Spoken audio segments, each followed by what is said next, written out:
It rained the day I returned from Thomas's funeral. Not a gentle drizzle, but a merciless, unending storm, the kind of rain that seeps straight into the heart of Savannah. I was still holding the white magnolias from the memorial service when I stepped onto the porch of Whitfield Mansion. The house was silent, too silent. I reached into the pocket of my coat and pulled out the brass key engraved MW. It wouldn't turn. I frowned, tried again, gave it a small shake. Nothing. Leaning closer, I pressed my face against the window pane. The curtains were drawn tight, yet I saw it.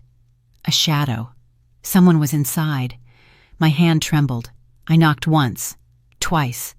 Then I heard Nathan's voice, my son's voice, muffled through the heavy wooden door. "Mom, please don't make this harder." My heart stopped. Before I could speak, the door opened a few inches, and there she stood, Rachel, my daughter-in-law, still dressed in black from the funeral, a glass of red wine in her hand, as if grief were just another ceremony she'd already finished.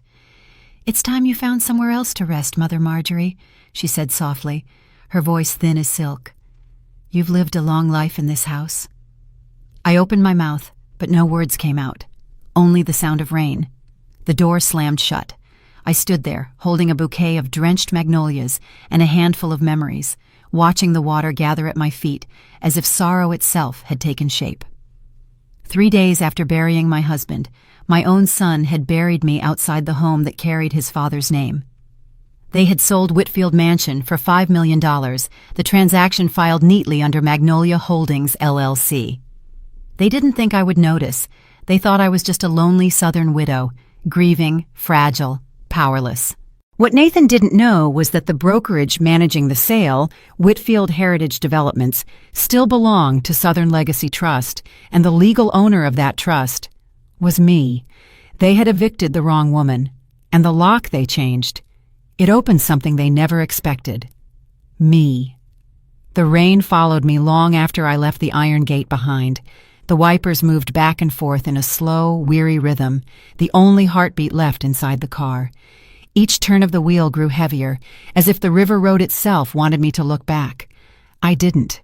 Not once. Because if I had, I might have turned to stone. I drove without direction. Just a widow in an old sedan, the back seat filled with silence and fading magnolias drooping under their own weight. Outside, the world blurred into gray streaks. Shop signs, church spires, rows of rain-soaked oaks bowing in the wind. Everything looked foreign, though I had lived my whole life in Savannah. When Thomas died, I thought half of me was gone. That night, I realized they had buried the other half too. Through the fog, a worn sign appeared. River Haven Inn, Miriam's place. We hadn't spoken in months, but I knew she would never turn me away. Good souls like Miriam Brooks never did. I parked beneath the dim neon light and sat there for a long moment, my hands gripping the steering wheel. They were ice cold, my wedding ring loose on my finger from the rain. When Miriam opened the door, she froze. "Good Lord, Marjorie." I tried to smile, but my voice cracked. I didn't know where else to go. She pulled me inside, wrapped a shawl around my shoulders. The room smelled of coffee, pine wood, and something that felt safe. I placed the magnolias on the counter. Their petals hung low, as if tired of pretending to live. "Where will you go next?" she asked quietly. I turned toward the window. Rain traced long, trembling lines down the glass, like tears too shy to fall. "I don't know," I whispered, "but I won't beg." Miriam sighed, her eyes a blend of pity and anger. "You don't deserve this, Marjorie." We sat for a long time in silence. She poured tea, and steam coiled softly between us. The cup warmed my hands, but it couldn't reach my heart. I thought of Thomas's voice, steady, kind. "This house will always be yours, Marjorie. Always." He'd said that the day we first stepped into the empty mansion 30 years ago. The floors still smelled of fresh varnish. The walls echoed with laughter we hadn't yet lived. I closed my eyes and saw him there again. Hammer in hand, sleeves rolled up, whistling an old Sinatra tune. He had built the staircase himself, said it was his way of keeping heaven close, and I wondered, What would he say now? Probably nothing at all. Thomas believed in this power of silence. He used to hand me a small brass key engraved MW and say, "Find the next door." But that night, I had no keys left. After Miriam went to bed, I stayed by the window of Riverhaven Inn. The rain had stopped, but the world was still wet, the kind of damp that holds its breath after too much crying. Thomas's silver clock ticked softly on the wall, each second a whisper, a reminder that time only knows how to move forward. I took it down, the old clock he had repaired right before he fell ill. Its hands had frozen at 4:32, the exact minute they closed his coffin at the funeral. I turned the crown to wind it, but the gears refused to move. A fine crack ran through the glass, a wound from the fall that morning. I smiled, though it hurt. Even time had given up on me. The hallway light flickered once, then steadied again. I wrapped myself in the blanket and listened to the faraway hum of cars along the Savannah Highway. People going somewhere, families returning home, and me, going nowhere, belonging nowhere, except to the sound of my own breathing, proof that I hadn't disappeared completely. Before closing my eyes, I whispered into the dark, "I won't forget, Thomas. I won't forget what's mine." Morning came like a soft confession. The world looked scrubbed clean, the rain leaving tiny mirrors across the window, catching the pale light of dawn. I brewed a cup of coffee on the small stove. Beside the kettle, Miriam had left a note. "Stay as long as you need." I folded it carefully and slipped it into my pocket. A promise made of paper and kindness. Then I drove along the river road, not to go home, but to look at it from afar. From the curve on the hill, Whitfield Mansion appeared through the fog. White columns, trimmed hedges, the balcony Thomas had painted by hand. It looked the same, but it wasn't ours anymore. I pulled over and watched. A moving truck sat in front of the gate. Laughter echoed, not Nathan's, not mine, the laughter of strangers filling the air that used to belong to us. My hands tightened around the steering wheel until my knuckles turned white. For one reckless moment, I imagined walking down there, knocking on that door again, demanding back what was mine. But then I remembered Rachel's eyes, cold, rehearsed, certain. She believed the battle was over. She didn't understand that some wars are fought in silence. I started the engine. The tires rolled slowly, leaving thin trails of water behind. I didn't know where the road would take me, but I knew I couldn't stop.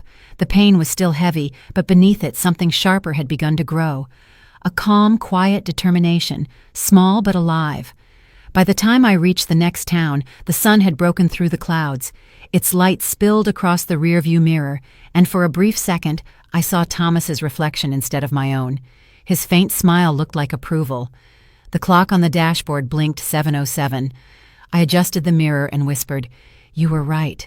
They took everything, but not the foundation." I kept driving.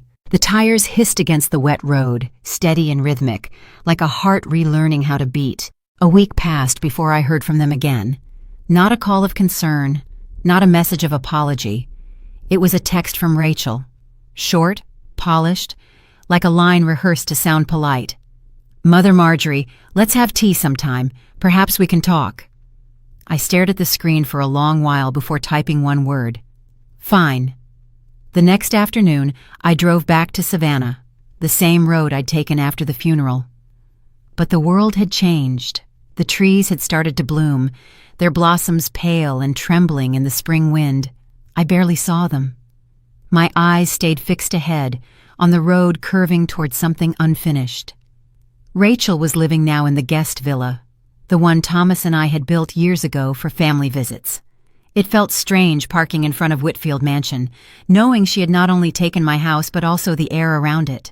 The scent of magnolia still lingered near the porch. Thomas had planted it for me the summer we moved in. I used to say it smelled like patience. Now it smelled like pretense. Rachel opened the door before I could knock. Her smile was gentle, too gentle. "Mother Marjorie, I'm so glad you came." Her dress was flawless, cream silk, not a single crease. I wondered if she practiced that expression in front of a mirror. Nathan wasn't home. I could tell by the silence. The table was already set when I stepped in. Gold-rimmed cups, a silver teapot, sugar cubes lined up neatly like little monuments. Everything was perfect, except the air. "Please, have a seat." She gestured like a hostess greeting a guest, not a woman who had driven her mother-in-law out of her own home. I sat across from her. The chair was still warm, as if someone had just left. She poured the tea slowly. The liquid was clear and amber, precise as ceremony. "I thought we should talk," she began. "I know things have been emotional." Emotional, such a small word for what she had done. I lifted the cup, catching the scent of Earl Grey, Thomas's favorite. I wondered if she remembered that, or chose it on purpose. "I just think we all need space," she continued. "You've had such a long life in that house. It's time for you to rest, to enjoy your peace." "Enjoy my peace." I almost laughed. I stirred the tea slowly. The spoons circled the porcelain like the second hand of Thomas's silver clock. The sound of metal against china filled the room. When they lie, I thought, I stir slower so silence can taste the truth. I didn't answer. I didn't need to. Sometimes silence tells the whole story. She smiled wider, mistaking my calm for surrender. "You know, Nathan only wants what's best for everyone. He's been under a lot of pressure managing the company, and with the house, well, selling it while the market's high just made sense. You understand business, don't you?" I looked up. "I do." Her eyes flickered, searching my tone for meaning. I gave her none. She leaned forward slightly. "I hope you don't hold resentment. You'll always be family." I set the cup down. "Family is more than paperwork." Her smile faltered for a breath, then returned, polished, symmetrical, rehearsed into place. "I suppose that's true," she said softly. "But times change. People change." I nodded. "Yes, they do." A soft breeze moved through the curtains. The room smelled of perfume and polished wood, but underneath it I caught the faint, old dampness of age, the kind no candle can hide. It reminded me that everything eventually decays, even lies. She reached across the table, her fingertips grazing mine. "You're so strong, Marjorie. I admire that. But maybe it's time to let go. Thomas is gone. You don't have to carry that burden anymore." Her fingers were cold. I didn't move. "Thomas built that house with his own hands," I said quietly. "He once told me, if one day they take everything from you, remember, you built the foundation, not them." Her expression tightened for a second, something between warning and memory. "That's beautiful," she said. "But sometimes even foundations crack." I smiled faintly. "Not the ones built right." For the first time, she lost her composure. The teapot lid clinked softly as she poured herself another cup. Her movements were sharper now, less rehearsed. I had touched something she couldn't name. We sat there, sipping from separate cups. Two women in silence, one pretending to comfort, the other pretending to need it. When the hall clock struck 3 times, I stood up. "Thank you for the tea," I said. Her voice followed me as I reached the door. "I really hope we can move past this." I turned slightly. So do I. But moving past doesn't mean forgetting. Outside, the air was clear, almost too clear. The Savannah sky had finally opened after days of rain, leaving the sidewalk slick and shining. I looked down at my reflection in a puddle, tired eyes, silver hair, and the faint outline of a woman who once belonged somewhere.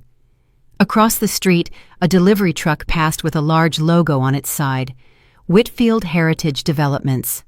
The sight made my chest tighten. That was Thomas's company. Our name. Our work. I hadn't set foot there in years. I watched the truck turn the corner and disappear. That night, back at Riverhaven Inn, I couldn't sleep. The scent of Earl Grey clung to my hands. I had washed them 3 times, but it wouldn't fade. I opened my suitcase and pulled out an old photo of Thomas in front of the office, smiling in his suit, sunlight caught in his eyes. They thought I was helpless. They thought I would vanish quietly. But as I traced the frame's edge with my fingertips, something inside me shifted. A small, calm fury. The next morning, I packed my things, folded the blanket, and left a note for Miriam. Thank you for giving me shelter. It's time to go home, wherever that is. When I started the car, the sky was clear. The world had awakened again. I drove along the river road, past the mansion, then into downtown Savannah. If they had used Magnolia Holdings LLC to sell my house, then somewhere in those records there would be a name, a buyer, and maybe, just maybe, that name would tell me everything I needed. The morning air carried the scent of wet grass and sun-warmed brick. As I neared the river, sunlight shimmered on the surface, calm and indifferent, as though it had never witnessed betrayal just beyond its banks. I slowed as the familiar silhouette of Whitfield Mansion appeared behind the magnolia trees. White columns, trimmed hedges, the old oak Thomas planted when Nathan was born. Everything looked the same, except for one thing. A large, deliberate sign stood in front of the property. For sale, Whitfield Heritage Developments. For a moment, I couldn't breathe. My name, my company, my life's work, reduced to a board staked into my own lawn. I pulled over and stepped out. Gravel crunched beneath my shoes. The sign swayed in the wind, proud and merciless. Beneath the bold letters, smaller print read, "Listing Agent, Rachel Whitfield." I almost laughed. Of course. She hadn't even bothered to hide behind another broker. The lake behind me rippled quietly, reflecting the composure I forced myself to keep. I wanted to scream, to tear the sign down with my bare hands, but Thomas's voice came back, steady, calm, unshakable. "Don't shout, Marjorie. Just unlock the truth." So I took out my phone, snapped a picture of the sign, and drove away. The office of Whitfield Heritage Developments sat in downtown Savannah, in the old glass building Thomas used to call the second home. I hadn't walked through that door in nearly 10 years. The last time, Thomas was alive, laughing with clients, shaking hands with contractors, proud of every brick he helped place. When I stepped inside, the receptionist looked up politely. "Good morning, ma'am. Do you have an appointment?" I hesitated, then smiled faintly. "Not yet, but I believe I have some unfinished business here." The office smelled of coffee and printer ink. New life was growing over old ground. The walls still held the photographs Thomas had chosen. Smiling families, ribbon cuttings, a younger version of me standing beside him. A strange ache passed through me as I looked at them. Time doesn't steal. It only trades memories for meaning. Behind the desk, a young woman typed quickly on her keyboard. Her name tag read Nora Kim, Junior Agent. She looked up, studying me for a moment. "Excuse me, are you... Wait, Mrs. Whitfield?" Her voice softened at the name. "Yes," I said quietly. "At least I used to be." Her eyes widened. "Oh, Mrs. Whitfield, I didn't know you'd be coming. I started here after Mr. Thomas passed away. He was a legend in this place." My throat tightened. "He was," I said quietly. She lowered her voice. "You're here about the Whitfield Mansion, aren't you?" I nodded. "That's right. I want to know who's buying it." Nora hesitated.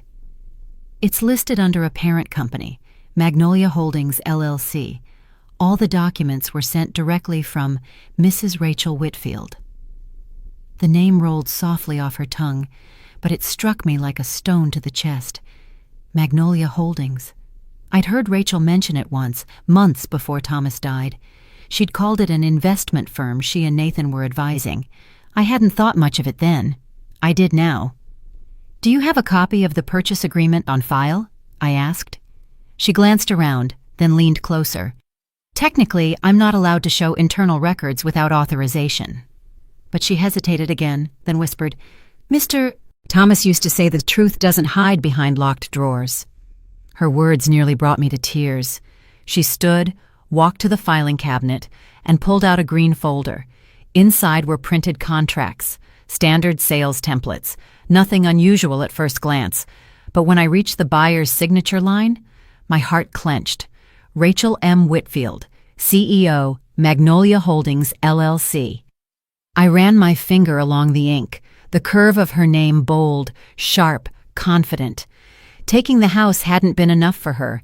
She wanted to own it twice, once as my daughter-in-law, and again as a stranger hiding behind a corporate mask. "Thank you, Nora," I said softly. "That's all I needed." As I turned to leave, she called after me. "Mrs. Whitfield, if you don't mind my saying, Mr. Thomas talked about you all the time. He said you were the true foundation of this company." I smiled faintly. He was right about one thing.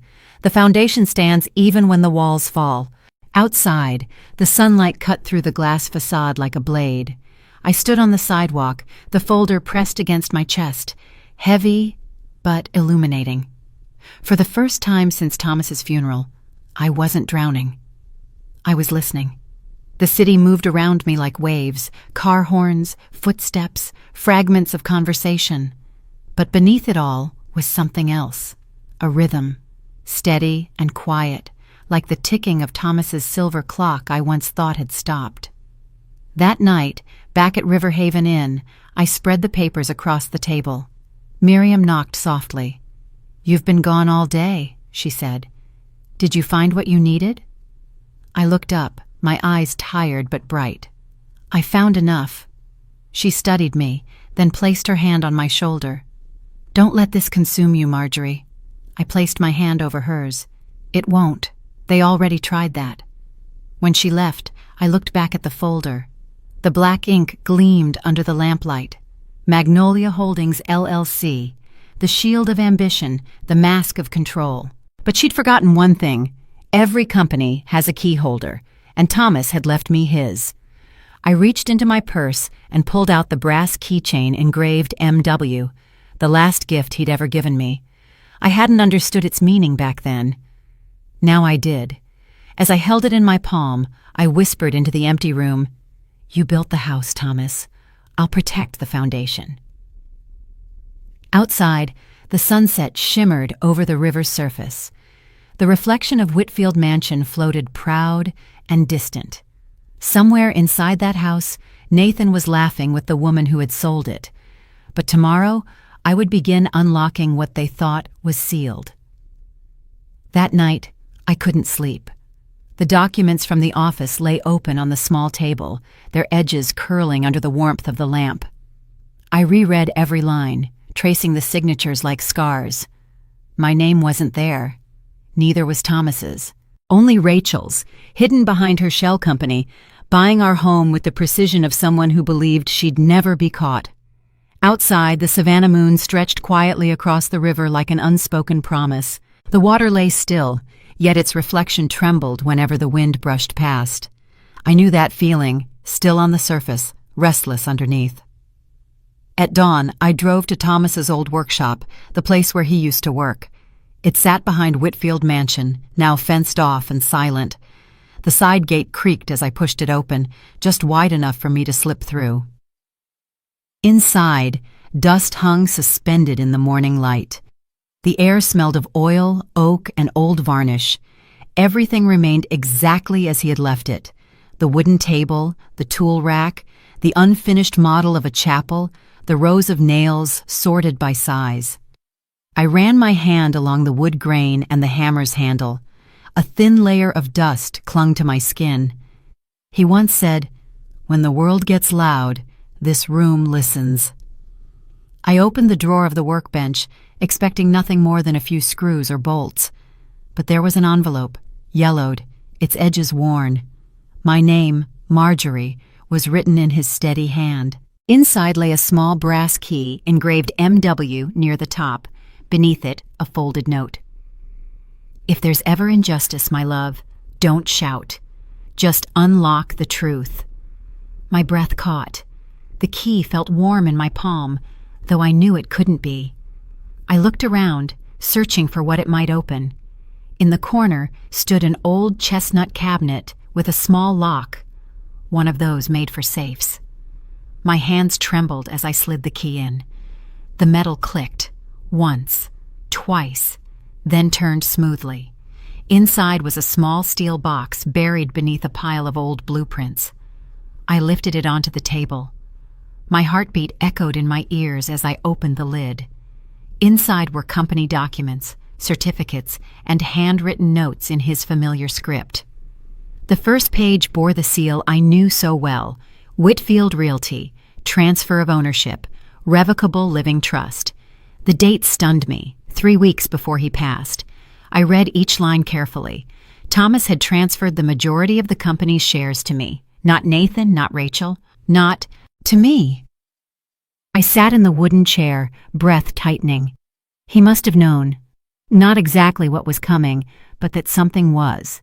He had always seen further than I did. The next page was a letter, unsigned but unmistakably his. If they forget who built the foundation, remind them with truth, not anger.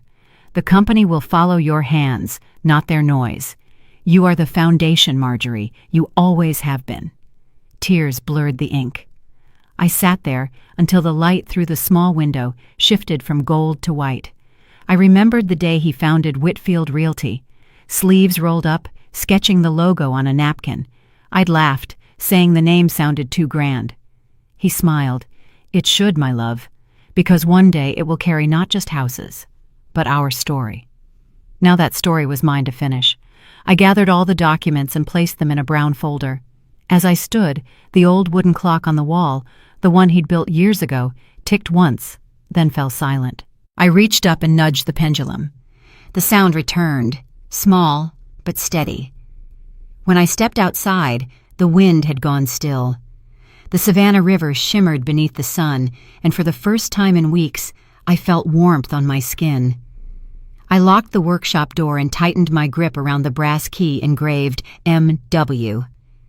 It was no longer just a keepsake. It was proof of vision, of love, of quiet strength. On the drive back to Riverhaven Inn, I thought of Rachel, of her certainty that I was finished. She was counting on my silence. What she didn't understand was that silence was my language, not my weakness. When I pulled into the inn, Miriam was watering the magnolia pots by the porch. She looked at the folder in my hand, her eyes narrowing. "You found something, didn't you?" I gave a small smile. "Thomas left me a way back."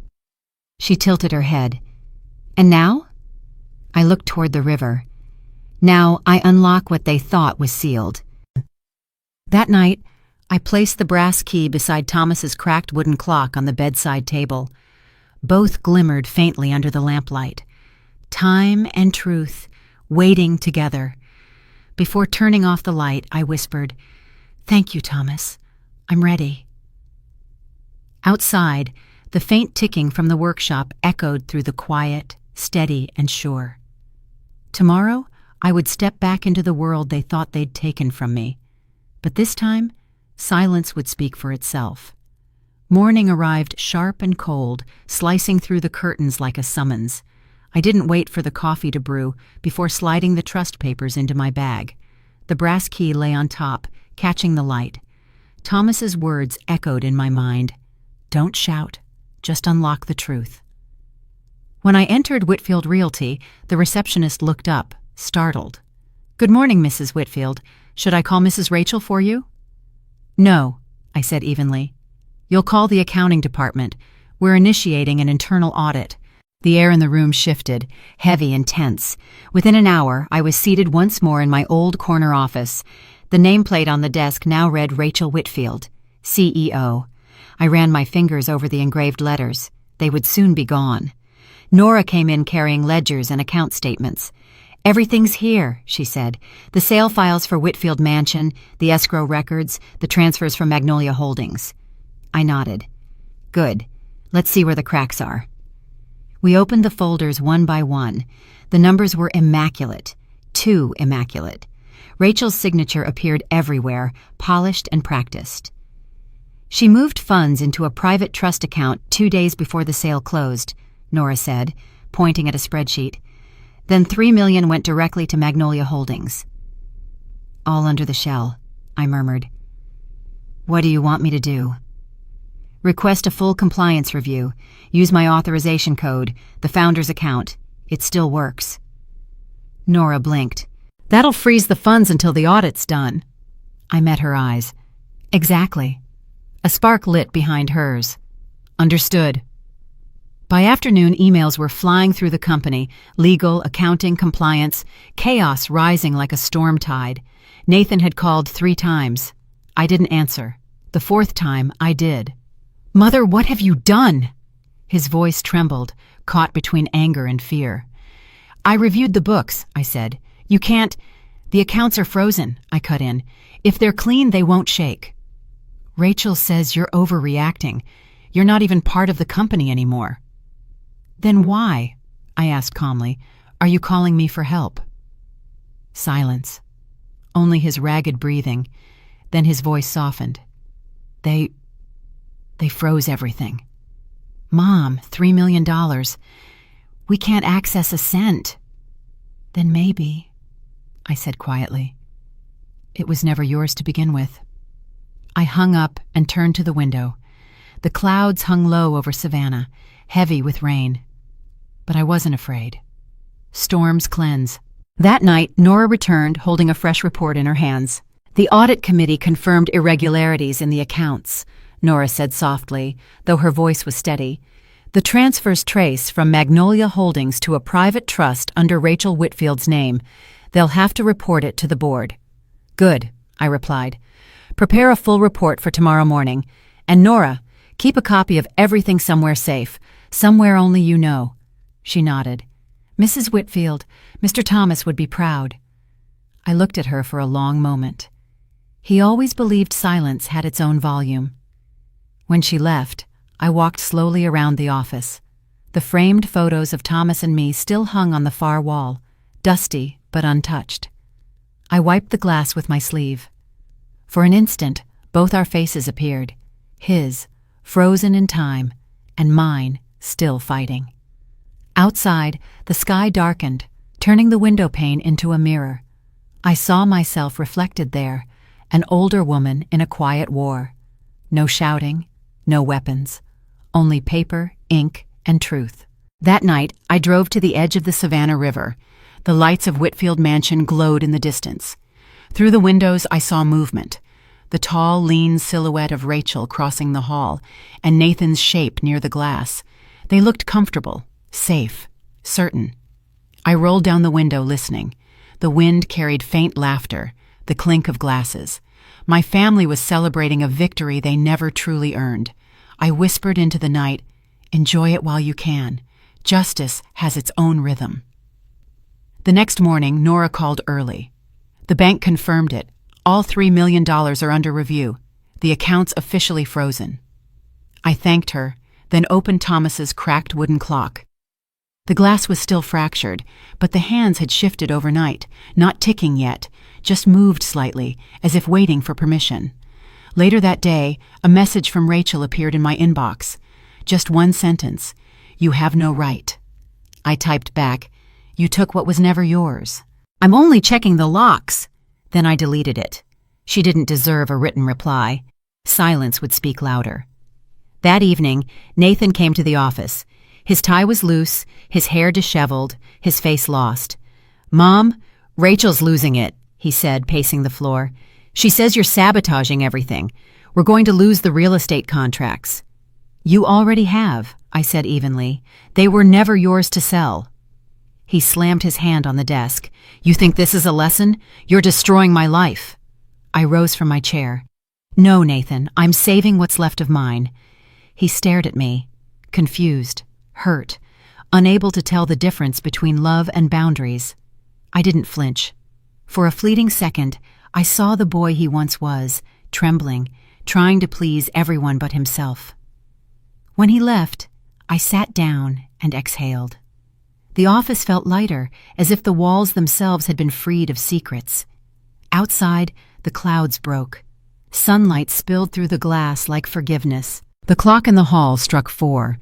Each chime echoed down the corridors Thomas had built, like the heartbeat of the past. I lifted the phone and called the legal department. "Schedule a meeting with Mr. Howard," I said. "Tell him it concerns Thomas's trust." The pause on the line lasted half a breath before the secretary answered, "Yes, Mrs. Whitfield, right away." When I hung up, I realized the ticking had returned, not from Thomas's broken clock, but from within me.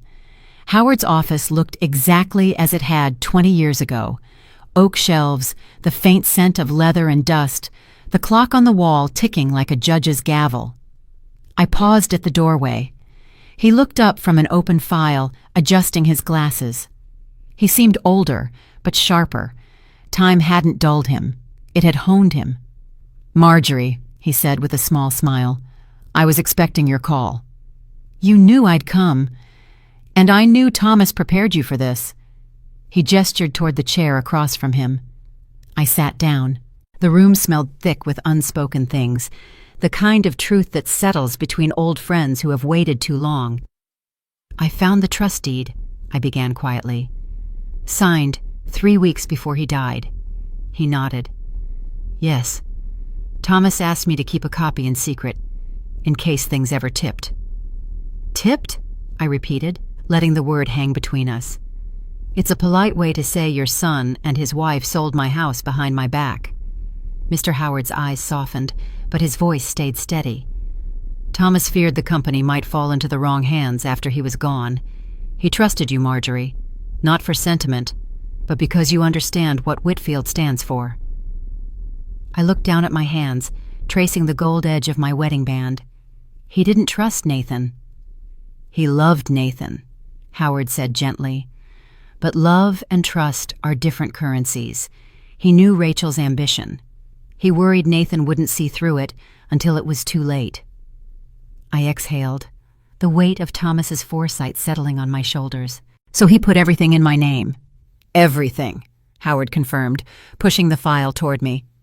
Inside was a notarized copy of the trust deed, stamped and sealed. "You are the sole owner of Whitfield Realty with full rights to all associated assets, properties, and holdings. That includes the mansion." I closed the folder and rested my palms on it, paper heavier than iron. "They thought they'd buried me." He smiled faintly. "Thomas used to say, 'Silence is your greatest weapon.' He believed that even when others mistook it for surrender." His words stopped me. "He told you that?" "More than once. Marjorie won't raise her voice," he said, "but when she stands, the floor will remember." For the first time in weeks, warmth crept into my chest. Howard leaned back, his tone low. "You have every legal right to reclaim what is yours. This trust is airtight. Rachel and Nathan's sale is void, but you must decide how to use it. You can expose them publicly, take the company back overnight. Thomas hoped you would do more than win. He hoped I'd preserve what he built." I looked at him. "He didn't want revenge. No, he wanted restoration." The words fell between us like a judge's gavel. He reached into a drawer and handed me a thick envelope sealed with red wax. "Thomas left this for you personally. He told me to give it only when you came with the deed in hand." My hands trembled as I broke the seal. Inside was a short, plain, handwritten letter. "My dearest Marjorie," it read, "if you are reading this, you have found the truth. I cannot protect you from pain, but I can remind you of power. You have always had it. It is in the way you listen when others talk too loud, in the way you wait until the noise dies down before speaking the final word. Don't let grief harden into bitterness. Use what I built as a shield, not a sword. T." The ink blurred with my tears. I hadn't cried since the funeral. His steady, patient hand broke the dam. Howard sat quietly, giving me time. When I looked up, he simply said, "It's all right to miss him, even while you do his work." I wiped my face and nodded. "He used to say the company was our second home. I suppose now I must rebuild it too." He smiled. "And you will. But first, you must reclaim it publicly, quietly, but firmly. Show them the foundation still stands." I nodded, this time with clear resolve. "Rachel has lived off lies long enough. I'll let her hang by her own rope." Howard smiled softly. "That's the Marjorie I remember," Howard said with a faint smile. As I stood to leave, he added, "One more thing. The board will require proof of authority. Bring the trust deed and Thomas's letter tomorrow. I'll stand beside you when you do." I paused at the door. "Thank you, Howard, for keeping faith when no one else did." He nodded. "Thomas didn't ask me to keep faith. He asked me to keep you standing." Outside, the sun had dipped low, spilling gold across the sidewalk. I held the envelope against my chest as I walked to the car. The city lights flickered on, one by one. I started the engine, glancing at the seat beside me, where the Whitfield Realty Trust file lay open. For the first time, the silence inside the car wasn't empty. It was full of purpose. On the drive back, I whispered into the dark, "You were right, Thomas. Silence isn't surrender. It's preparation." At the next red light, I looked at Thomas's cracked wooden watch on my wrist. The hands twitched like breath. I smiled through blurred tears. "It's time." The light turned green. That night, rain returned, soft, steady, blurring the street lamps, softening every edge. I sat by the window at Riverhaven Inn, watching droplets race down the glass. The trust documents lay open beside Thomas's letter, the ink glinting each time lightning flashed. I traced the edge of his handwriting, whispering his words until they carved themselves into me. When the bedside clock struck midnight, I wound it, for the first time since the funeral. The knob resisted, stiff, then gave with a small click. The second hand shivered and began to move. I watched without blinking. Justice finally had rhythm, measured, patient, unstoppable. The next morning, I put on a pale gray suit I hadn't touched in years. It still carried the faint scent of cedar from the old wardrobe. In the mirror, I no longer saw a widow. I saw the woman Thomas trusted to bear the foundation. I arrived at Whitfield Realty before sunrise. The building's glass caught the first light, gold and quiet. Inside, Nora was already waiting, clutching a stack of files. "Everything's ready," she said. "Audit report, board notice, trust documentation. They'll have to face it." "Good," I replied. "Let's give them a morning they won't forget." By 8, the boardroom was full. Executives, accountants, attorneys, all whispering, tension stretched thin as wire. I stood by the window, looking out at Savannah below. My reflection in the glass was calm, still, a storm waiting for cue. Rachel entered last. Her heels clicked sharp against the marble, her perfume arriving before her voice. "Marjorie," she said sweetly. "What a surprise. We weren't expecting a visit." I turned, offering the faintest smile. Truth tends to arrive unannounced. She gave a small, dry laugh. "If this is about the audit, I've heard. Just a misunderstanding. A few numbers misplaced. Nothing serious." Nora set the file on the table. $3 million in transferred assets is not a clerical error, Mrs. Whitfield." Rachel's smile froze. "Excuse me?" "The funds were moved through Magnolia Holdings, your shell company," I said evenly. "Under your signature. The bank confirmed it this morning." She blinked, trapped between denial and fury. "You have no authority to access that information." "On the contrary," I said, sliding the Whitfield trust deed across the table. "Thomas granted me full ownership of Whitfield Realty 3 weeks before his death. I am the founding shareholder, and the founder's clause gives me full audit rights. You used my company to sell my house, Rachel." Whispers rippled through the room. Nathan looked as if the floor had dropped beneath him. "Mother," he began, but I raised my hand. "Mother once told you silence wasn't weakness," I said slowly. "It was waiting." Rachel stepped forward, her voice trembling. "You can't just walk in here." "I didn't walk in," I replied. "I came home." The clock on the wall ticked once, then twice. The sound grew louder than her breath. "Effective immediately," I continued. "The board will suspend all contracts under Magnolia Holdings pending legal review. I will personally oversee the reversal of every transfer."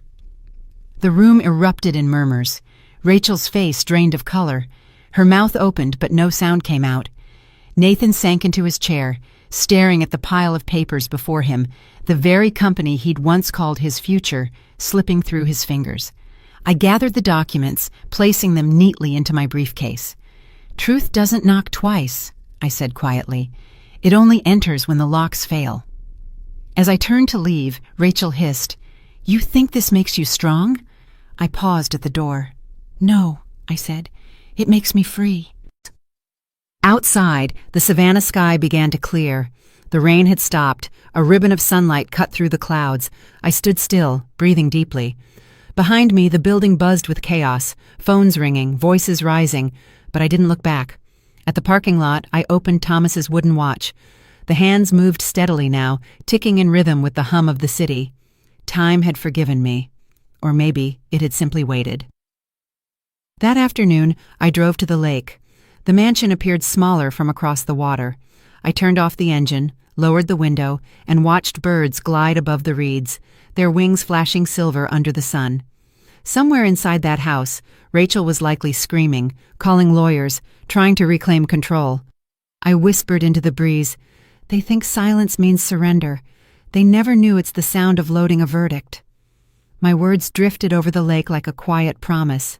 When I returned to Riverhaven Inn, Mabel was waiting on the porch with 2 cups of coffee. "You look different," she said, "lighter." "Maybe because truth weighs less than lies," I replied, taking the cup. She smiled knowingly. Thomas would like that. We sat together in silence. The afternoon sun gilded the lake. Far away, the church bells tolled, slow, solemn, and sure. Inside, I hung my suit jacket and placed Thomas's watch beside the brass key on the table. Both caught the light, time and truth, bound by purpose. I lifted the key, turning it between my fingers. "One lock at a time," I murmured. When the clock struck 9, I lay back on the bed.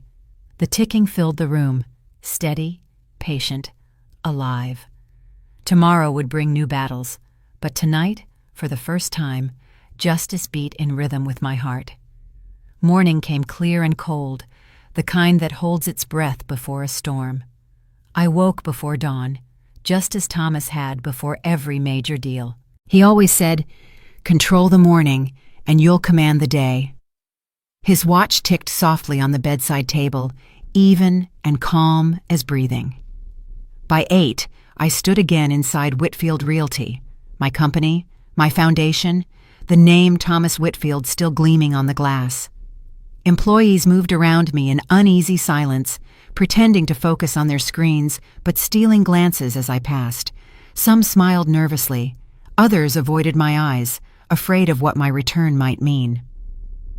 At the end of the hall, the boardroom door was open. Rachel's voice cut through, sharp, brittle. "We need a public statement. We'll call it a clerical delay, nothing more." I stepped in. "That won't be necessary." The room went still.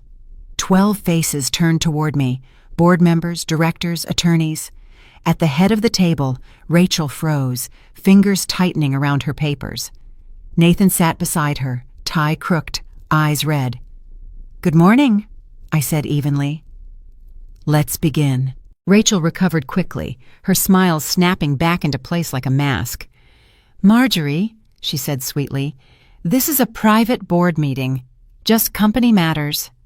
"I agree," I replied, settling into the chair across from her, "which is exactly why I'm here. I am the company."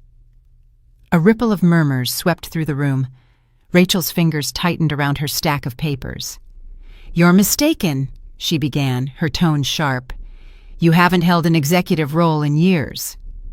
I slid the Whitfield trust deed across the polished table. The seal shimmered under the fluorescent light. Silence fell. One of the attorneys, a young man with nervous hands, opened the folder and began to read aloud, his voice trembling as he reached the clause granting me full ownership and authority over all corporate assets and decisions. When he finished, the boardroom was utterly still. I leaned back in my chair. Before we discuss anything further, I want to clarify 2 points. 1, Magnolia Holdings LLC is not a client. It's a fraudulent entity created by Rachel Whitfield to siphon company assets. 2, the sale of Whitfield Mansion is void under Article 7B of the company charter. It constitutes an illegal self-dealing transaction. Rachel gave a dry, brittle laugh. "Ridiculous! You have no proof." Nora, standing by the projector, pressed a button. The screen lit up with the bank audit trail. Dates, amounts, routing numbers, and Rachel's digital signature authorizing the transfers. I met her gaze calmly. "Would you like to deny it again?"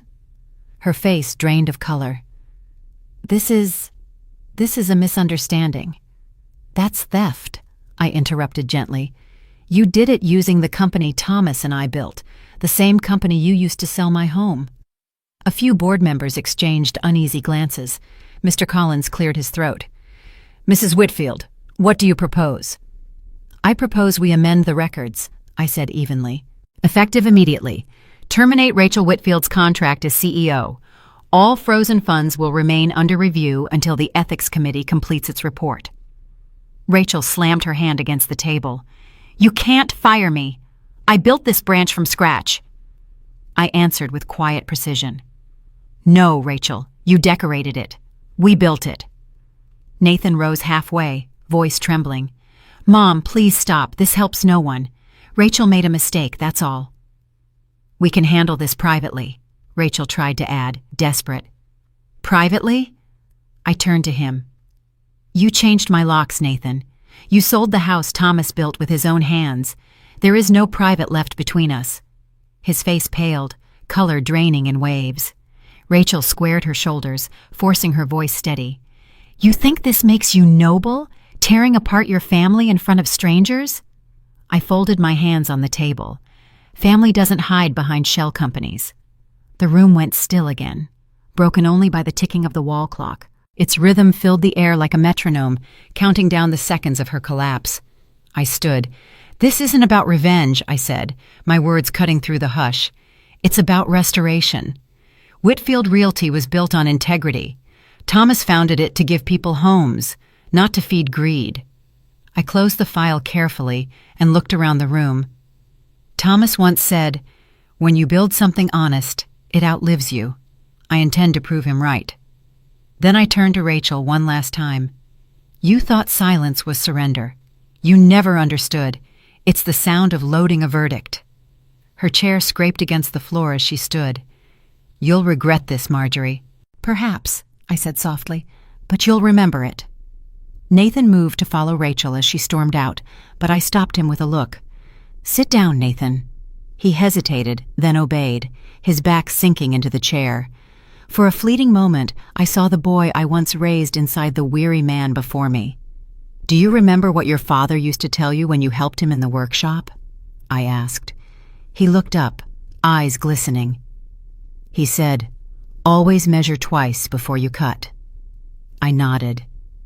He was talking about wood then, but it applies to life too. Nathan said nothing. His hands trembled slightly, rubbing together, eyes fixed on the floor. When the meeting ended, the board members filed out one by one, whispering quiet respect. Mr. Collins paused at the door. "Mrs. Whitfield, the company couldn't hope for a steadier hand. Welcome back." I nodded. "Let's rebuild what matters." When the last person left, the room grew still. Outside, rain began again, tapping softly against the glass. I walked to the far wall where a black and white portrait of Thomas hung, taken in the company's early days. His smile was small, but certain. I touched the edge of the frame. "We did it, Thomas. The foundation still stands." The clock behind me ticked louder this time, almost proudly. I turned, gathering the final stack of files into my bag. On the first page was the company's logo, Whitfield Realty, building homes, building trust. I traced the words with my finger. They weren't a slogan anymore. They were a promise kept. Outside, Rachel's car screeched from the parking lot, gravel scattering. Nathan stood in the doorway, his face a mix of confusion, guilt, and loss. He watched me pass without a word. At the curb, I stopped, pulling Thomas's watch from my pocket. The hands pointed precisely to noon. The second hand ticked once, twice, flawlessly measured. Justice didn't need noise. It needed accuracy. I slipped the watch back on, feeling its weight, the weight of truth. Then I whispered into the air, "You built houses, Thomas. I only rebuilt the walls." The rain softened. Sunlight filtered through the gray. Behind me, the Whitfield clock struck 12 times, one for every hour I had been silent, one for every hour I had spoken. When the lawsuit arrived, the sky was the color of ash.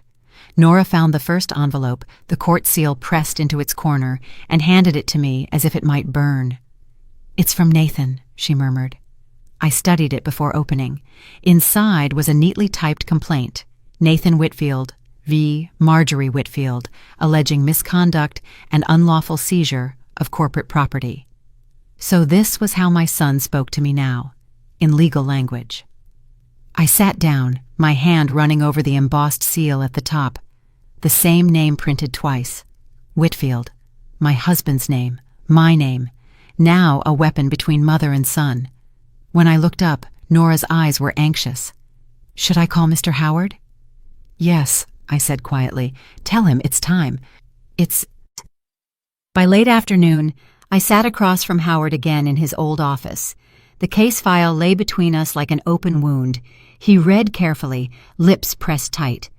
"He accuses you of manipulating company funds," he said slowly, "that you froze accounts without board approval, causing financial harm." I almost smiled. He'd learned the language of betrayal quickly. Howard exhaled. "It's desperate, Marjorie. A weak case, but it'll make it to court. The Whitfield name draws attention. Are you ready?" "I've been on trial in my own house for months," I replied. "This one just has different chairs and microphones." The hearing came a week later, in a small courtroom in downtown Savannah. Nothing grand. Gray walls, worn benches, the faint smell of coffee gone cold. I wore black, simple and precise. Rachel wasn't beside Nathan. I guessed their alliance had cracked under the weight of truth. When I entered, Nathan didn't look up. He sat at the plaintiff's table, head bowed over his notes. He looked smaller than I remembered, like the boy who used to fall asleep at Thomas's workbench after school. For a fleeting second, a pang of maternal ache rose in me. Then the clerk called the case, and it vanished. Howard began calmly. "Your Honor, the defendant, Mrs. Marjorie Whitfield, is the lawful owner and principal shareholder of Whitfield Realty. The plaintiff's claims are not only baseless, but directly contradicted by the founding trust signed by the late Thomas Whitfield." Nathan's attorney stood, a young man drowning in a gray suit. "Your Honor, we intend to prove that Mrs. Whitfield abused her authority to deprive her son of his rightful inheritance." The judge arched a brow. "Inheritance isn't a matter of convenience, Counselor. Proceed." I said nothing. I didn't need to. The papers would speak for me. When Howard submitted the trust deed, the courtroom went silent. The gold seal glinted beneath the ceiling lights. "This document," he said, "transfers full ownership and management authority to Mrs. Whitfield, signed and notarized 3 weeks before Mr. Whitfield's passing. Any transaction without her consent is legally void." The judge nodded slowly. "Mr. Whitfield," he said, turning to my son, "did you read this document before filing your complaint?" Nathan's lips parted. Rachel said—" "That's enough," the judge cut in gently. The gavel struck the desk, soft, decisive. Case dismissed. It was over in minutes. Howard placed a hand on my shoulder, his voice low. "Justice doesn't always require a battle." Outside, the sky was clear after rain. Reporters waited on the courthouse steps, shouting my name, asking about betrayal and family feuds. I gave no answers. I simply walked past, clutching the file to my chest. At the bottom of the steps, Nathan stood alone. No cameras, no lawyers, no Rachel. Just a son facing the woman who had once been home to him. He spoke first. "Did you really have to humiliate me like that, Mother?" I met his eyes. "I didn't humiliate you, Nathan. You did that yourself when you forgot who raised you." He staggered slightly. "You think this makes you right?" "No," I said softly. "It makes the truth visible." His voice cracked. "I've lost everything." "So have I," I whispered, "but I'm still standing." He clenched his fists, then let them fall open. "You could have helped me." "I did," I said, "just not the way you wanted." For an instant his face softened. The boy he once was flickered back. "What happens now?" That depends on whether you remember where home is. I turned and left him there in the sunlight, alone with his choice. Back at the office, Nora greeted me with cautious hope. Did it go well? It went as it should, I replied. Truth has its own rhythm, remember? She smiled faintly. Yes, Mrs. Whitfield. I think it's finally ringing. I sat at my desk and placed Thomas's watch beside the echo of the gavel, still lingering in my mind. The second hand ticked perfectly, steady, deliberate, alive. I murmured, "He tried to sell my house, then sued me for my name. But some walls are built from truth. They can't be torn down."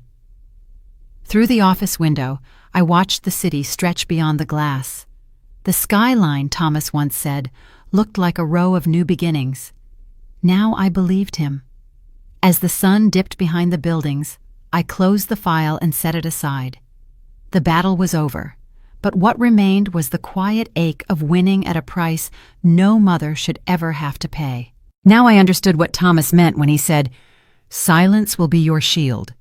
Because tonight, for the first time, silence didn't echo as emptiness. It sounded like peace being rebuilt. The rain returned on the night he came back. Not a storm, just a steady whisper against the windows, as if the world itself was breathing. I had just finished sorting through old files in the study when there was a knock, soft, uncertain, 3 times. I recognized that rhythm before I even opened the door. Nathan stood on the porch, drenched. His coat clung to him, hair plastered to his forehead. He looked younger, like the boy who used to stand outside my sewing room when he was afraid of the dark. For a moment, neither of us spoke. The only sound was the rain dripping from the eaves. "Mom," he rasped. "I've lost everything." I kept my hand on the doorframe. "So have I." He blinked, those words striking harder than thunder. "I never meant for it to go this far," he said. "Rachel's gone. She left last week. The company froze all our accounts. I don't even have enough to pay rent." I looked at him, his eyes red, his frame thinner than I remembered. Pride had been stripped away. For the first time I saw not arrogance, but shame. "Why are you here, Nathan?" "I didn't know where else to go." His voice cracked, a half-formed apology buried inside. "You were right about her, about everything. I just didn't want to believe it." I wanted to reach out, but something inside me held back.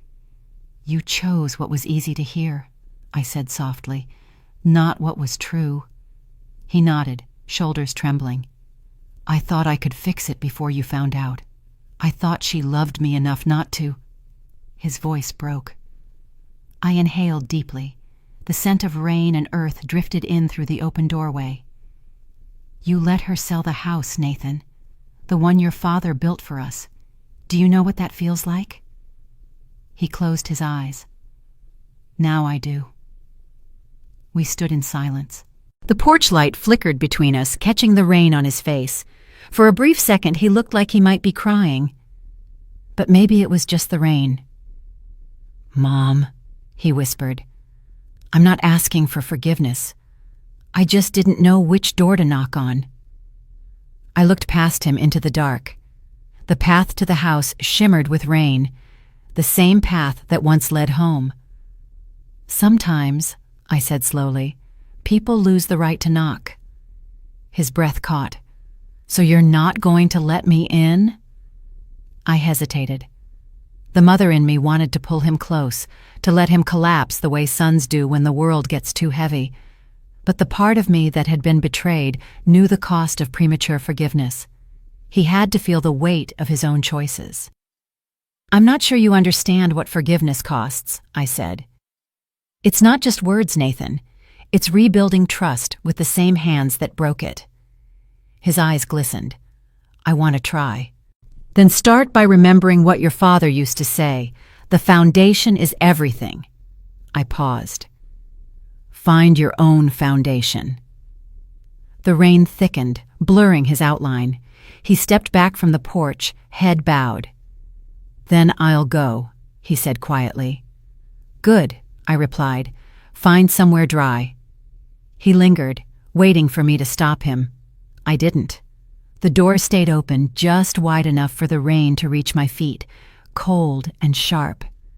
When he turned away, the night swallowed him. I stood there until his footsteps faded into the rain. Then quietly, I closed the door. Inside, the house felt heavy, yet somehow lighter, like the ache that remains after tears are gone. I leaned against the door. The click of the lock sounded louder than thunder. Sometimes justice doesn't roar. I walked to the window and looked out. Rain streaked down the glass in silver lines. Somewhere beyond the trees, I imagined him walking, soaked, lost, but maybe for the first time in years, real. The lamp beside Thomas's photograph flickered. I turned back. His face smiled faintly behind the frame, steady, patient, still teaching me the things he never had time to say. I whispered to him, "It came home, Thomas," but I couldn't open the door. The silver clock answered with its steady, unshaken tick. I made tea. Old habits survived, even when the heart cracked. Sitting by the window, the cup warmed my hands. Steam curled upward like an unfinished prayer. Outside, the rain slowed to a mist. The moon broke faintly through clouds, pale and tender. For an instant, I thought I saw a figure by the gate, still, unmoving. Then lightning flashed, and it was gone. Perhaps Nathan. Perhaps memory. Perhaps both. I closed my eyes. Rain always brought me calm. It reminded me that even storms know when to stop. When the last drop faded, I whispered, "Sometimes justice sounds like silence." I stayed until dawn, watching the world wash itself clean. Morning came gray and still, the kind of stillness you have to earn. The rain had ended sometime in the night, leaving everything bare and shining. Drops clung to the window frame like pearls, catching the weak light between clouds. I sat at the kitchen table, my tea gone cold, listening to the soft, distant rhythm of Thomas's clock. Every sound seemed louder in the emptiness he left behind. On the counter was a small wooden box I hadn't opened in years, scuffed, its hinge worn. I had packed it the day I was forced to leave Hartwell House, too numb to look inside. Now something told me it was time. Inside were ghosts, old photographs, letters, and a cracked picture frame wrapped in silk paper. I lifted it carefully. It was our family portrait, taken when Nathan was 10. Thomas's arm around my shoulders, my hand resting on our son's back. We stood before the unfinished mansion, smiling amid the dust of construction. Hope lived in our faces, simple and bright. The glass had cracked the day Nathan threw my things out. The fracture ran diagonally across the three faces, dividing us like fate drawing a line. I traced the break with my finger, and something inside me splintered again. You can rebuild walls, I thought, but trust never returns to its original shape. I fetched tape and a new frame. Piece by piece, I fitted the glass back together. The edges sliced my fingers a few times, but I didn't stop. Each crack caught the light differently, small reflections of truth. The photo looked fragile, but somehow more honest. When I pressed the final corner in, it was whole again, imperfect, yet complete. I didn't hide it. Some wounds are meant to be seen. I hung it on the wall above the fireplace, beside Thomas's portrait. Two images faced each other across time, one from the beginning, one from after the end. The clock on the mantel ticked in rhythm with my pulse. Thomas's voice drifted through memory, faint as breath. If they take everything, remember, you built the foundation, not them. He was right. The house, the company, the marriage, and the son I once believed in. But the foundation, what truly mattered, remained. The lessons, the values, the quiet strength he left behind. I lit a small candle beneath the photograph. The flame flickered, glinting across the crack like veins of gold, broken but beautiful. Then the phone rang, startling me. It was Nora. "Mrs. Whitfield," she said, breathless. "The board just released the final report. The audit's done. They've officially reinstated you as chairwoman. The company is yours again." I closed my eyes and breathed slowly. "Thank you, Nora." She hesitated. Would you like me to issue a press statement about Rachel? No, I said softly. Let silence speak for me. She paused, then whispered, You really are the quiet storm everyone talks about. I gave a faint smile. Storms don't build. They clear the ground so others can rebuild. When the call ended, I walked to the window. The clouds were breaking. Thin rays of sunlight cut through the gray sky. Below, children splashed through puddles that mirrored the light. The world was returning to ordinary, and somehow that made it beautiful. I poured a new cup of tea and sat facing the framed photo on the wall. My reflection blended with the woman I used to be. We did it, Thomas, I murmured. Not perfectly, but truthfully. On the chair beside me, his silver watch ticked in rhythm with the world. The second hand moved freely now. No stalling, no hesitation. It sounded like time forgiving itself. The room filled with the small noises of morning, the kettle cooling, birds testing their voices after the rain. I closed my eyes and let peace settle in. Somewhere inside the quiet, I could almost hear Thomas's laughter. Not loud, not whole, just a soft echo. You did what you had to do. I opened my eyes and looked at the mended photograph. The cracks didn't make it uglier. They told the truer story. People talk about rebuilding after loss, but few admit that sometimes rebuilding isn't about walls or roofs. It's about stitching yourself back together, piece by piece, until the reflection makes sense again. As the candle beneath the frame burned low, I whispered, You can rebuild walls, but trust never returns to its old shape. Outside, the last clouds dissolved. A shaft of sunlight cut through the rain-specked glass, lighting the photograph. For the first time in a long while, the light didn't sting. It felt like forgiveness, quiet, steady, moving in time with the clock beside me. The first sign of trouble came 2 weeks later.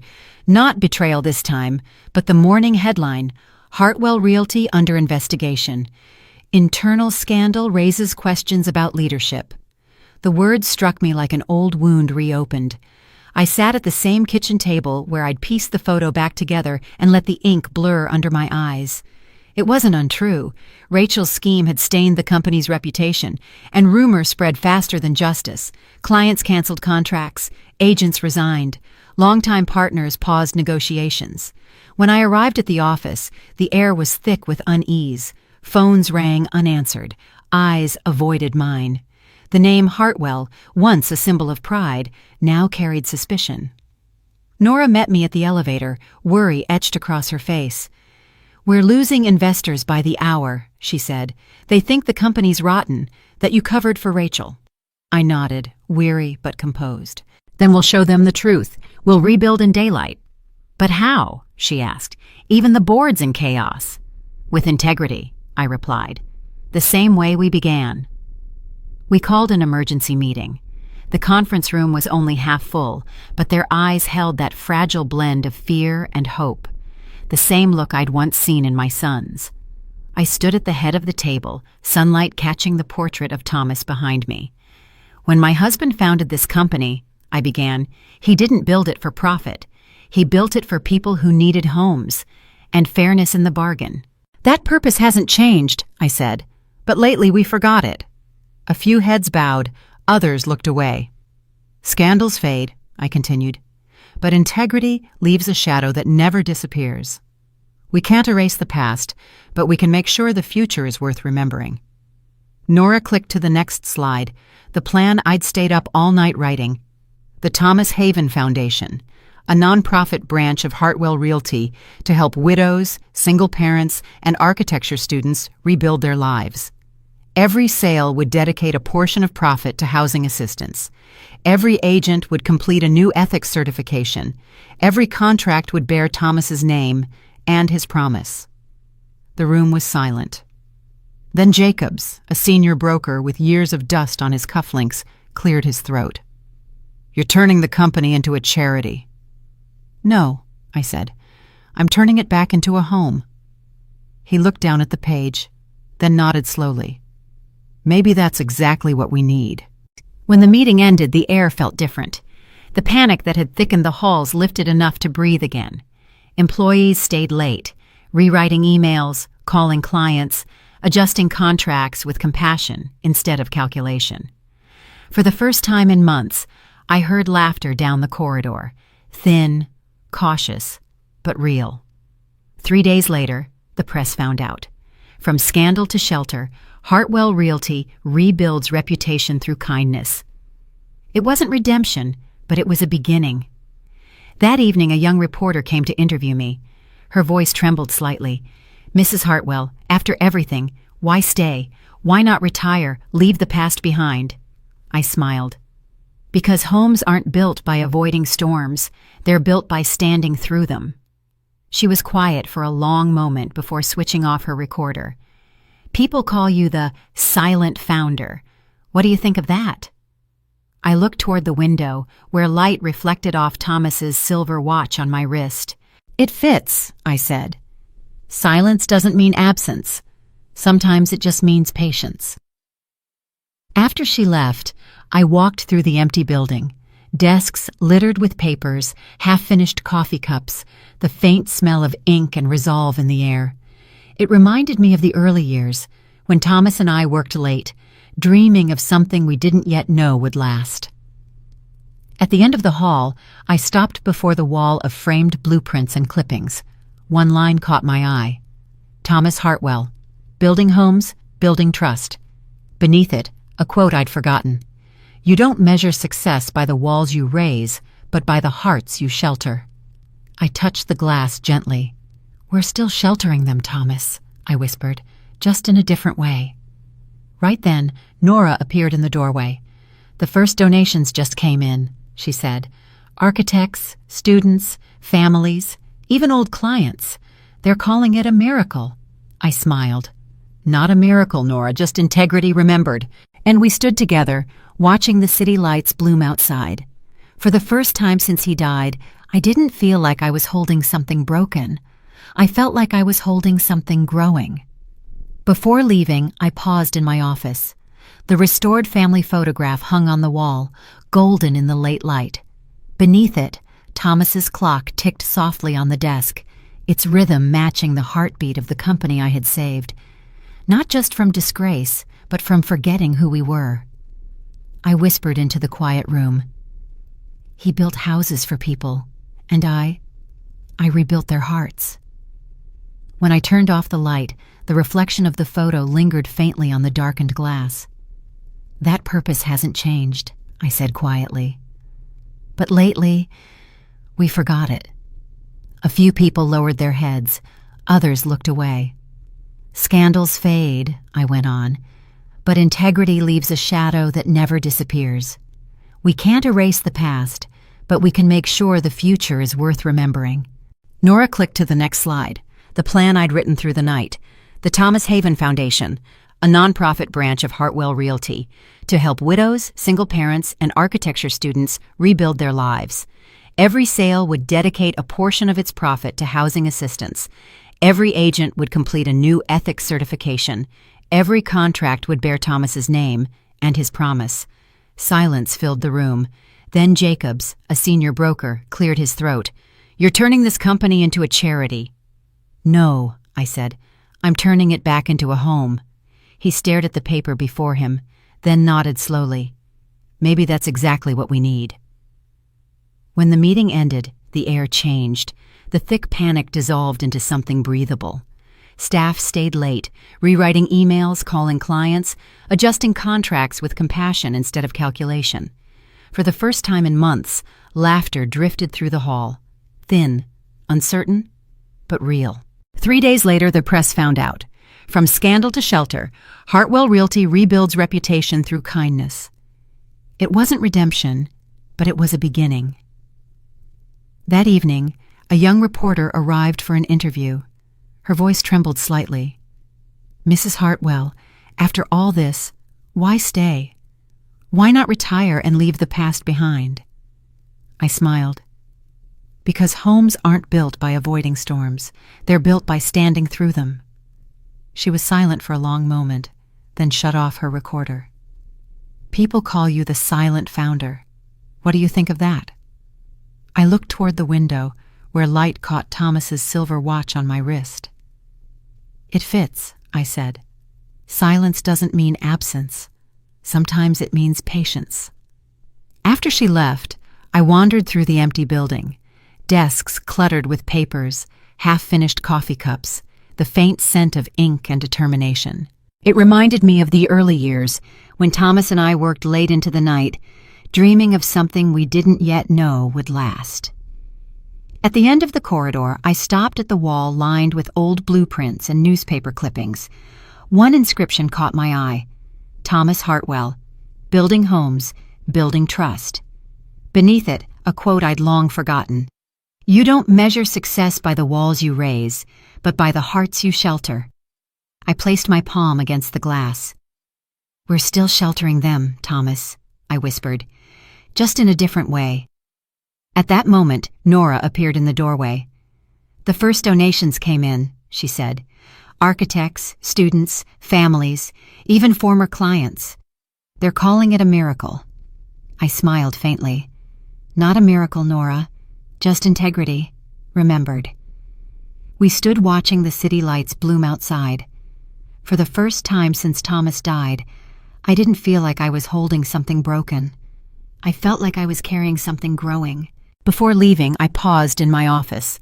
The restored family photograph hung on the wall, glowing gold in the late light. Beneath it, Thomas's clock ticked softly. The rhythm matched the pulse of the company I had saved, not just from disgrace, but from forgetting who we were. I whispered into the quiet, "He built houses for people, and I rebuilt their hearts."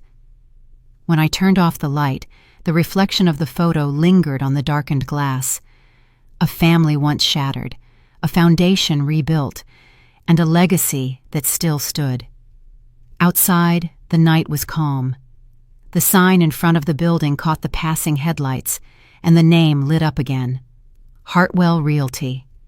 For the first time in years, it looked exactly as it should. It was a quiet Sunday afternoon when Nora knocked on my office door. She held a cream envelope, handwritten, no return address. "This came for you," she said. "Express delivery. No sender's name." I looked up from the stack of grant proposals for the Thomas Haven Foundation and gently took it. My name was written in soft, familiar cursive, slanted, trembling, a voice I had once known and tried to forget. The paper smelled faintly of lavender. My heartbeat slowed. Rachel. Nora must have seen the shift in my expression. "Would you like me to leave you alone?" I nodded. She closed the door. For a long while, I just stared at the envelope. Then slowly, I slid my finger under the seal and opened it. Inside was a letter and a photograph. The handwriting was neat, restrained. "Marjorie, I don't expect forgiveness. I won't even ask for it. But I need you to know, I've been thinking about everything, about what I did and who I became. Looking back, I see the woman I once judged, desperate, afraid, pretending cruelty was strength. I've lost everything I thought mattered. The house, gone. The company, my reputation, even Nathan. He doesn't answer my calls anymore. I'm starting over in Portland with my daughter. She's 3. Her name is Grace. I named her after what I never had the courage to give or to receive. I'm enclosing a picture. She deserves to know where she comes from, even if I can't explain why I took so much away. If one day you meet her, please don't turn away. Let her see the woman who taught me what legacy truly means. Rachel. The words blurred as tears filled my eyes. Not the apology I once imagined. Smaller, quieter, and heavier. I turned the photograph over. A little girl with dark curls and serious eyes sat on a swing, clutching a stuffed rabbit. Behind her, Rachel knelt, one hand on the chain, the other shading her daughter from the sun. Simple, tender, real. I pressed the photo to my chest and exhaled, trembling. I hadn't realized how much space forgiveness had taken up inside me until I felt the ache begin to leave. That evening, I left the office early. The air outside tasted faintly of autumn, sweet, calm, touched by light and wind. I had no destination when I drove, only the road lined with trees, the quiet neighborhoods where children's laughter still meant safety. I slowed near the old Riverside Park, where Thomas used to take Nathan every Sunday. Something there called to me. I parked under the oak, clutching the photograph like a compass. Not long after, I saw them. In the distance, under a sky tinted gold, Rachel sat on the grass, her hair tied back, looking smaller, thinner than I remembered. Her daughter played in the sandbox, humming softly to herself. I stood behind a tree, my heart drumming. Rachel hadn't seen me. She looked tired, frail, but peaceful, in a way I had never seen before. No pretense. When Grace called out, "Mommy, look!" Rachel smiled, truly smiled, unguarded, radiant with honesty, the kind of smile that could only belong to a woman who had finally learned what it meant to build, not destroy.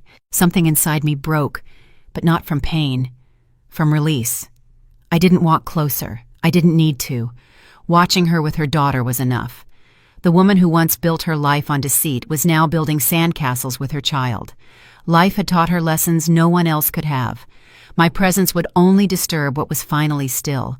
I leaned against the tree and whispered to the wind, "Maybe this is what redemption looks like. Quiet, unseen." A soft breeze passed through, carrying the little girl's laughter toward me. I closed my eyes and let the sound wash over me. It didn't hurt. It healed. When I opened them again, Rachel was looking around as if sensing something. Her gaze swept across the park and stopped on me. Neither of us moved. Then she smiled, small, grateful, the kind of smile that only exists when words would ruin the moment. I nodded, just enough to say, "I see you." That was enough. As I walked back to the car, the sun sank lower, painting the world in the color of forgiveness. My steps felt lighter than they had in years. On the drive home, Thomas's voice returned in memory. "One day, silence will be your shield." He had been right. Silence isn't forgetting. It's protecting what deserves peace. At home, I placed Rachel's letter inside the wooden box where I kept Thomas's mementos, sliding it between the past and the proof of lessons learned. The photo of Grace went beside our family picture on the mantel. The cracks in the old glass caught the light from the new frame, their reflections blending until the line between loss and legacy disappeared. I sat on the sofa, a blanket around my shoulders, listening to the clock's steady ticking fill the room. Each sound was softer now, not a countdown, but a heartbeat. In that rhythm, I understood what Thomas had always known. Love doesn't vanish when someone disappoints you. It changes shape into patience, memory, and grace. Outside, the wind whispered through the trees. I spoke as if he could still hear me. "It's done, my love. The foundation is safe again." And for the first time, I believed it. The estate still stood, though it no longer carried my name. The Thomas Haven Foundation had taken over 2 months earlier, turning it into a retreat for widows and young architects. 2 groups Thomas always said understood what rebuilding meant. I visited once a week to tend the garden. That morning, sunlight filtered through the leaves like forgiveness in motion. Dew clung to the lavender I'd planted in spring, and the breeze carried laughter from the courtyard, where the new residents were having breakfast. The house had found its voice again, different but alive. I knelt by the lavender bed, trimming carefully the way Thomas used to. He always said, "Lavender only grows if you're not in a hurry." I smiled at the memory. He had been right about so many things. As I stood, a group of students from the mentorship program passed by, sketchbooks and rulers in hand.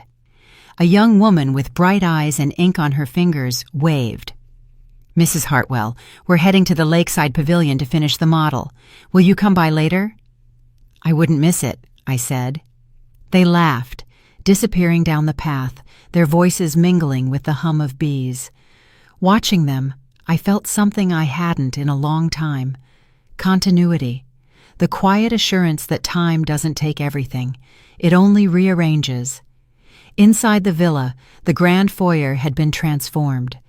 The staircase walls now held framed photographs, Thomas laying the first brick of the company.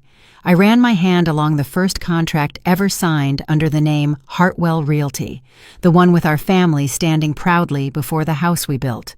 Beneath it, a new bronze plaque gleamed softly, engraved with the words, Thomas and Marjorie Whitfield, who believed every home begins with integrity. My fingers traced the carved letters, the metal cool beneath my skin. For years, I had believed legacy meant ownership. Now I understood. It meant influence, quiet, unseen, and far more enduring than applause. In the corner of the hall, the old piano Thomas bought at that auction had been restored. The ivory keys shone again, though the wood still bore the marks of time. I pressed one key gently. The note rang pure, then faded into the still air. Outside, I poured water into the stone basin and watched the koi drift lazily through the ripples, gold, orange, white, glinting beneath the late sun. Peace here was never loud. It was steady, patient, like a reward finally earned. Later, I joined the residents on the veranda for tea. A widow named Irene looked at me, eyes bright. Your foundation helped me earn an architecture scholarship. I want to build homes for people who've lost everything, just like you once did. I smiled. Then you'll build with your heart, and that's what lasts the longest. As the light softened, I walked down the stone path to the lake's edge. The villa shimmered in its reflection, on the same lake where I once watched strangers move into what had been my home. But now, it reflected something different. Hope. A breeze stirred, carrying the clink of glasses, the sound of laughter, and the faint melody of piano keys floating from inside. I sat on the wooden bench Thomas had built by hand. The surface was smooth from years of touch. The small brass plate he'd attached was still there. For Marjorie, who keeps the world steady when mine begins to shake. I exhaled slowly, the scent of lavender mixed with the faint trace of rain in the air. The two fragrances that had followed me through every chapter of loss and renewal. From my pocket, I pulled the old brass key engraved with an L. The edges were worn, but the letter still caught the sunlight. I held it tight for a moment, then set it beside me on the bench. It no longer opened any doors. It opened memories. From the corner of my eye, I saw a small group of visitors walking through the garden. Among them was a little girl with dark curls, clutching a stuffed rabbit. She ran ahead, her laughter ringing like bells. For a heartbeat, I froze. Grace, Rachel's daughter. She stopped by the fountain, trailing her fingers through the water, mesmerized by the ripples. I smiled softly. Life always finds a way to return, gentler than before. Beautiful, isn't it?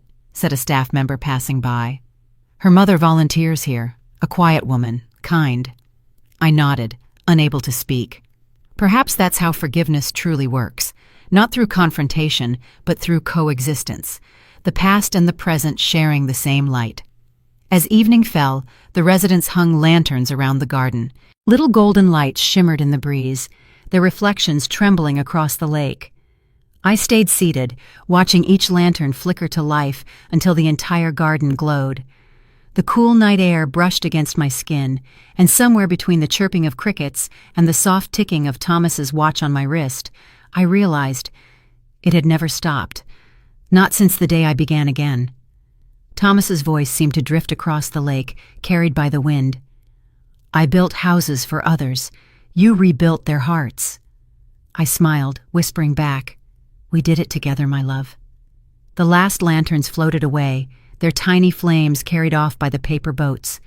I watched them drift into the distance, their reflections stretching across the water like stars escaping the earth. They once locked me out, I murmured, but I always kept the real key. The night was still. The moon rose high, hanging over the villa like a quiet sentinel. In that calm, I closed my eyes and drew a deep breath, not the kind that waits for the next storm, but the kind that belongs to peace.